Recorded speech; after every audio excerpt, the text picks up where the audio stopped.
SSC GD भरती 2025 महाराष्ट्र। नमस्कार विद्यार्थी मित्रांनो, तुमच्यासाठी अतिशय आनंदाची बातमी घेऊन आलाय। 50,000 जागांसाठी एसएससी जीडीची भरती निघत आणि या भरतीमध्ये शिक्षण फक्त 10वी पास लागते। महाराष्ट्रातील आपण कोणत्याही जिल्ह्यातले असाल तर मुलं-मुलींना फॉर्म भरता येणार आहे एसएससी जीडी भरतीमध्ये आणि जागा सुद्धा यावर्षी जास्त आहे, जवळपास 50,000 प्लस जागांसाठी ही भरती या ठिकाणी निघत आहे। आणि एसएससी जीडी भरतीमध्ये सिलेक्शन होण्याचे जास्त चान्स आहे। मी तुम्हाला असं कोण सांगू राहिलो, एसएससी जीडी भरतीचा जो कडापा आहे महाराष्ट्राचा खूप कमी या ठिकाणी लागतो आणि एसएससी जीडी भरतीचे फॉर्म भरण्याची तारीख मी तुम्हाला या व्हिडिओच्या माध्यमातून सांगणार आहे। एसएससी जीडी भरतीचे फॉर्म भरणे केव्हापासून चालू होत आहे, पेपर कधीपर्यंत राहणार आहे, त्याचबरोबर या भरतीची संपूर्ण माहिती मी तुम्हाला एसएससी जीडी भरतीची सांगणार आहे। उंची किती लागते, छाती किती आहे, ग्राउंडला कोणकोणते आहे, लेखी परीक्षेचा अभ्यासक्रम काय, निवड प्रक्रिया काय आहे आणि संपूर्ण माहिती जी आहे विद्यार्थी मित्रांनो एसएससी जीडी भरतीबद्दल आजच्या व्हिडिओच्या माध्यमातून तुम्हाला सांगणार आहे। आजचा व्हिडिओ खूप महत्त्वाचा होणार आहे, व्हिडिओ शेवटपर्यंत बघा आणि व्हिडिओला आताच लाईक करा। नमस्कार विद्यार्थी मित्रांनो, माझी नोकरी कॉर्नर यूट्यूब चॅनलवर मी गोपाल अनखडे तुमचं सर्वांचं सहर्ष स्वागत करतो। तर मित्रांनो, व्हिडिओचा थंबनेल बघून तुमच्या लक्षात आलं असेल की आपला व्हिडिओ कोणत्या टॉपिकवर होणार आहे। व्हिडिओ सुरू करण्याच्या आधी आपल्या यूट्यूब चॅनलला सबस्क्राइब करा, जेणेकरून प्रत्येक भरतीची अपडेट तुमच्यापर्यंत सर्वात आधी पोहोचेल। जास्त करून एसएससी जीडी भरतीच्या रिलेटेड जास्त व्हिडिओ आपल्या चॅनलवर अपलोड करत असताना 10वी 12वी पास भरतीच्या रिलेटेड जास्त व्हिडिओ आपल्या चॅनलवर अपलोड करत असतो। व्हिडिओ सुरू करण्याच्या अगोदर सर्वांना एक रिक्वेस्ट आहे, तुम्ही आपला व्हिडिओ कोणत्या जिल्ह्यातून पाहून राहिले हे नक्की कमेंट बॉक्समध्ये सांगा, जेणेकरून मला सुद्धा अंदाज लागणार आहे की आपला व्हिडिओ कोणकोणत्या जिल्ह्यापर्यंत पोहोचू राहिला। पहा विद्यार्थी मित्रांनो, एसएससी जीडी भरतीचे फॉर्म भरण्याची तारीख या ठिकाणी आलेली आहे आणि जवळपास जागांचा जर आपण विचार केला तर जवळपास 50,000 प्लस जागांसाठी ही भरती या ठिकाणी येत आहे। महाराष्ट्रातील आपण कोणत्याही जिल्ह्यातले असाल तर मुला-मुलींना एसएससी जीडी भरतीमध्ये आपल्याला फॉर्म भरता येणार आहे। आणि एसएससी जीडी भरतीमध्ये फॉर्म भरणे केव्हापासून चालू होते तर पहा, येणाऱ्या 25 ऑक्टोबर पासून एसएससी जीडी भरतीचे फॉर्म भरणे चालू होत आहे। आता इथून या ठिकाणी 10 दिवस बाकी राहिले फॉर्म भरण्यासाठी आणि 25 ऑक्टोबर पासून फॉर्म भरण्याचे विद्यार्थी मित्रांनो कन्फर्म या ठिकाणी चालू होत आहे। आणि त्याचबरोबर 25 नोव्हेंबर 2025 फॉर्म भरण्याची शेवटची तारीख असणार आहे। आणि त्याचबरोबर एसएससी जीडी भरतीचा जो पेपर आहे हा डिसेंबर महिन्यापासून पेपर चालू होणार आहे, ते जानेवारी 2026 पर्यंत एसएससी जीडी भरतीचे पेपर या ठिकाणी चालणार आहे। आणि एसएससी जीडी ही जी भरती स्टाफ सिलेक्शन कमिशन मार्फत दरवर्षी जे याच्या जागा भरल्या जाते, तर एसएससी जीडी मार्फत BSF, CISF, CRPF, ITBP, Assam rifle, SSB, NCB, SSF, तर ह्या काही पॅरामिलिटरी फोर्सेसच्या ज्या जागा आहे ह्या एसएससी जीडी मार्फत ज्या विद्यार्थी मित्रांनो भरल्या जाते, एक लक्षात ठेवा, ठीक आहे। आणि आपलं जर एसएससी जीडी भरतीमध्ये सिलेक्शन झालं तर पगार सुद्धा 21,700 ते 69,100च्या दरम्यान आपल्याला पगार भेटणार आहे। सेंट्रल गव्हर्नमेंट जॉब आहे एसएससी जीडी। तर एसएससी जीडीचे जे फॉर्म आहे हे 25 ऑक्टोबर पासून येणाऱ्या 25 ऑक्टोबर पासून या ठिकाणी चालू होत आहे। तर आतापासून आपापल्या तयारीमध्ये लागा, आतापासून जे विद्यार्थी मित्रांनो सेल्फ स्टडी करा, आतापासून 8-8 घंटे 10-10 घंटे अभ्यास करा। गावामध्ये जर अभ्यास करत असाल तर वाचनालय पकडा, वाचनालयामध्ये अभ्यास करा आणि शहरामध्ये तालुक्यामध्ये असेल तर लायब्ररीमध्ये जॉईन करा, लायब्ररीमध्ये अभ्यास करा, सेल्फ स्टडी करा, स्वतःवरून या ठिकाणी अभ्यास करा आणि जे प्रिव्हियस इयर क्वेश्चन पेपर आहे, जे झालेले प्रश्नपत्रिका संच याच्या अगोदर ते वाचण्याचा या ठिकाणी प्रयत्न करा एसएससी जीडी भरतीमध्ये, ठीक आहे। आता एसएससी जीडी भरतीमध्ये वयोमर्यादा जर आपण विचार केला तर 18 ते 23 वर्षापर्यंत एसएससी जीडी भरतीमध्ये आपल्याला फॉर्म भरता येते ओपन कॅटेगरीचे असाल तर।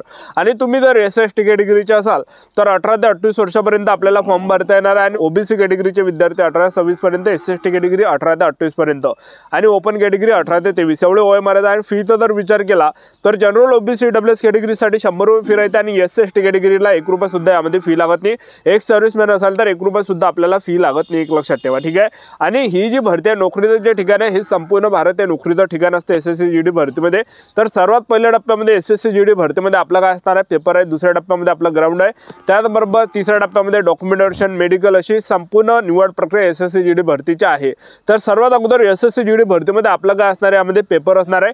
पेपरला जे प्रश्न परीक्षेला विचारले जाणार आहे तर 80 प्रश्न परीक्षेला विचारले जाणार आहे, एका प्रश्नाला 2 गुण आहे, ज्यामध्ये सामान्य ज्ञान आणि करंट अफेअर्सचे 20 प्रश्न परीक्षेला विचारले जाणार आहे, बुद्धिमत्ता चाचणीचे 20 प्रश्न परीक्षेला विचारले जाणार आहे, त्याचबरोबर गणिताचे 20 प्रश्न परीक्षेला विचारले जाणार आहे आणि हिंदी व्याकरणचे 20 प्रश्न परीक्षेला विचारले जाणार आहे। अशा प्रकारे जे विद्यार्थी मित्रांनो 80 प्रश्न या ठिकाणी पेपरला विचारले जाणार आहे, एका प्रश्नाला 2 गुण आहे। 160 मार्कासाठी एसएससी जीडीचा पेपर असते, फक्त 80 प्रश्न या ठिकाणी परीक्षेला विचारले जाते, एक लक्षात ठेवा, ठीक आहे। तर अशा प्रकारे जे विद्यार्थी मित्रांनो एसएससी जीडीचा आपला काय असणार आहे, यामध्ये पेपर या ठिकाणी असणार आहे। आणि पेपरसाठी तो आपल्याला टाइम भेटते, फक्त 1 घंट्याचा टाइम आपल्याला एसएससी जीडीच्या पेपरसाठी भेटते। आणि 1 घंट्यामध्ये जे विद्यार्थी मित्रांनो आपल्याला एसएससी जीडीचा जो पेपर आहे हा या ठिकाणी सोडवावा लागते। तर हा 1 घंटा खूप इम्पॉर्टंट आहे। 1 घंटा आपली जे विद्यार्थी मित्रांनो जिंदगी सुद्धा या ठिकाणी बदलू शकते किंवा 1 घंटा आपल्याला जे विद्यार्थी मित्रांनो पुन्हा तोच अनुभव सुद्धा या ठिकाणी देऊ शकते, एक लक्षात ठेवा। त्याचबरोबर जे निगेटिव्ह मार्किंगचा जर विचार केला तर एसएससी जीडीच्या पेपरमध्ये निगेटिव्ह मार्किंग आहे, 0.25 एवढी SSC GD भरतीमध्ये निगेटिव्ह मार्किंग राहते, एक लक्षात ठेवा, ठीक आहे। SSC GD भरतीमध्ये पेपर झाल्यानंतर दुसऱ्या टप्प्यामध्ये आपलं काय असणार आहे, यामध्ये ग्राउंड असणार आहे। तर उंचीचा जर आपण विचार केला SSC GD भरतीमध्ये पुरुष उमेदवारांसाठी उंची 170 सेंटीमीटर लागते आणि महिला उमेदवार असाल तर 157 सेंटीमीटर उंची लागते। छाती 81 सेंटीमीटर, फुगून 5 सेंटीमीटर आपल्या यामध्ये भरली पाहिजे। कोणकोणत्या कॅटेगरीचे विद्यार्थी, OBC कॅटेगरी, SC कॅटेगरी, त्याचबरोबर ओपन कॅटेगरी, EWS कॅटेगरी, या कॅटेगरीसाठी एवढी उंची या ठिकाणी लागते। आणि त्याचबरोबर तुम्ही फक्त ST कॅटेगरीचे असाल तर ST कॅटेगरीच्या पुरुष उमेदवारांसाठी उंची 162.5 सेंटीमीटर उंची लागते आणि महिला उमेदवार जर ST कॅटेगरीचे असाल तर 150 सेंटीमीटर उंची लागते। त्याचबरोबर छाती 76 सेंटीमीटर, फुगून 5 सेंटीमीटर भरले पाहिजे ST कॅटेगरीच्या पुरुष उमेदवारांसाठी। अशा प्रकारे यामध्ये उंची लागणार आहे। आणि आपण ग्राउंडचा जर विचार केला तर पुरुष उमेदवारांसाठी 5 किलोमीटर रनिंग आहे, 24 मिनिटांमध्ये मारायचे। जे पण पुरुष उमेदवार 5 किलोमीटर रनिंग 24 मिनिटांमध्ये रनिंग मारणार आहे तर ते ग्राउंड क्वालिफाय असणार आहे, ग्राउंड पास असणार आहे। आणि ज्या पण पुरुष उमेदवारांचा 5 किलोमीटर रनिंगचा जो टाइम आहे हा 24 मिनिटांपेक्षा जर 1 सेकंड जरी जास्त गेला तर आपल्याला जागेवर फेल केलं जाणार आहे, अपात्र केलं जाणार आहे। आता जे विद्यार्थी मित्रांनो जे 2024 ची जी SSC GD भरती होती त्यात जे फिजिकल होतं तळेगाव CRPF सेंटर पुणे या ठिकाणी एका बॅचमध्ये पोरांसाठी जे ग्राउंड होतं एका बॅचमध्ये 240 अशा प्रकारे रनिंगसाठी पोरं सोडले आणि त्यामधले फक्त जे पोरं रनिंगमध्ये पास होते फक्त 70 ते 80 पोरं रनिंगमध्ये त्यामध्ये पास होतात। आणि त्याचबरोबर उंची छातीमध्ये सुद्धा भरपूर म्हणजे 10-15 पोरं त्या ठिकाणी कटत जातात, एक लक्षात ठेवा। तर भरपूर विद्यार्थी फिजिकलमध्ये त्या ठिकाणी कटले। तळेगाव CRPF सेंटर पुणेला आता SSC GDचा ग्राउंड होतं त्या ठिकाणी, ठीक आहे। आणि त्याचबरोबर आपण महिला उमेदवारांसाठी जर ग्राउंड पाहिलं तर महिला उमेदवारांसाठी 1600 मीटर रनिंग आहे। 1600 मीटर रनिंग महिला उमेदवारांना 8.5 मिनिटांमध्ये मारायची आहे। ज्या पण महिला उमेदवार 1600 मीटर रनिंग 8.5 मिनिटांमध्ये रनिंग मारणार आहे तर त्या ग्राउंड क्वालिफाय असणार आहे, ग्राउंड पास असणार आहे। आणि ज्या पण महिला उमेदवारांचा 1600 मीटर रनिंगचा जो टाइम आहे हा 8.5 मिनिटांपेक्षा जर जास्त गेला तर आपल्याला फेल केलं जाणार आहे, अपात्र केलं जाणार आहे। आता जे तळेगाव CRPF सेंटर पुणेला या ठिकाणी महिला उमेदवारांचं ग्राउंड होतं, कोणकोणत्या बॅचमध्ये 160 महिला उमेदवार सोडले, त्यामधले सुद्धा 80-90 महिला उमेदवार फक्त रनिंग त्या ठिकाणी काढले आणि बाकीच्या महिला उमेदवार त्यामध्ये रनिंगमध्ये फेल होत आहे, एक लक्षात ठेवा, ठीक आहे। तर भरपूर विद्यार्थी फिजिकलमध्ये कटले होते जे 2024 ची तळेगाव CRPF सेंटरला या ठिकाणी फिजिकल चालू होतं SSC GDची त्यामध्ये, ठीक आहे। तर ग्राउंड यामध्ये ग्राउंडचा सुद्धा यामध्ये चांगला रोल आहे, एक लक्षात ठेवा, ठीक आहे। तर ग्राउंडची सुद्धा तयारी आपल्याला या ठिकाणी करायची आहे। तर मेन म्हणजे SSC GD भरतीचा आपलं जे विद्यार्थ्यांना डिसेंबर महिन्यामध्ये या ठिकाणी पेपरच असणार आहे, डिसेंबर पासून पेपर चालू होणार आहे। आणि त्याचबरोबर 25 ऑक्टोबर पासून SSC GD भरतीचे फॉर्म चालू होत आहे।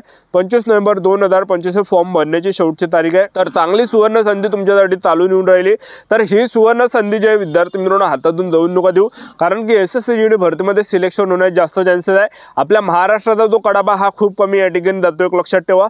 बाकी तुम्ही या ठिकाणी दिल्ली झालं, बिहार झालं, उत्तर प्रदेश झालं, त्याचबरोबर मेघालय झालं, त्याचबरोबर जे मध्य प्रदेश झालं, त्याचबरोबर जे विद्यार्थी मित्रांनो छत्तीसगड झालं, तर हे काही हिंदी स्टेट आहे। इकडला तुम्ही कडापा, इकडला कडाप खूप हाय या ठिकाणी जाते, पण महाराष्ट्राचा जो कडाबा हा 100च्या अंदर या ठिकाणी लागलेला आहे। आणि फायनल सिलेक्शन सुद्धा मुलांचा 100 ते 110 पर्यंत या ठिकाणी होण्याची दाट शक्यता आहे, एक लक्षात ठेवा, ठीक आहे। खूप कमी या ठिकाणी कडाप SSC GDचा महाराष्ट्राचा लागतो। आपले YouTube चॅनल सबस्क्राइब करून ठेवा, व्हिडिओ अपडेट देत राहणार। आजसाठी तर थांबतो, भेटूया नेक्स्ट व्हिडिओमध्ये। जय हिंद, जय